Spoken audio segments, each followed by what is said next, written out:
రాష్ట్రం ఉమ్మడిగా ఉన్నటువంటి సందర్భంలో హైదరాబాదులో కట్టినటువంటి ఇన్నర్ రింగ్ రోడ్డు కావచ్చు, అదే సందర్భంలో హుస్సేన్ సాగర్ ప్రాజెక్టు ఏదైతే ఈ రెండింటి కోసం అని చెప్పేసి అప్పు తీసుకున్నారు.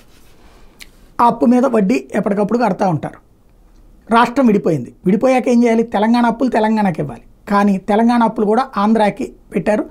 42% అన్నటువంటి దాని ప్రకారం కట్టాలి మనకి. అందులో సరే అప్పులో కూడా వాటా పంచుకున్నాం, కానీ మనకి రావాల్సిన డబ్బులు అసలు ఇవ్వాల. అంటే మన పేరుతో ఉంది కాబట్టి అప్పు మనమే కడుతూ ఉన్నాం. అక్కడ వాళ్ళది స్టేట్ నుంచి ఆ డబ్బులు రీఎంబర్స్ కావాలి, చేయలేదు. 10 ఏళ్ల నుంచి కేసీఆర్ 10 బేసులు ఇవ్వాల. ఇదే విషయం మీద కేంద్రం దాకా అంతకుముందు చంద్రబాబు గారి టైంలో 5 ఏళ్ళు గొడవ చేసిన ఇవ్వాల, జగన్మోహన్ రెడ్డి టైంలో 5 ఏళ్ళు గొడవ చేసిన ఇవ్వలేదు. ఇప్పుడు కేంద్రం మీరు ఇస్తారా లేకపోతే మేమేమంటారా అంది. ఏదైతే పవర్కి సంబంధించిన 7,500 కోట్లు, ఇది ఒక 2,500 కోట్లు. ఇప్పుడు 2,500 కోట్ల రూపాయలు తెలంగాణ ప్రభుత్వం ఆంధ్రప్రదేశ్కి మళ్లించింది.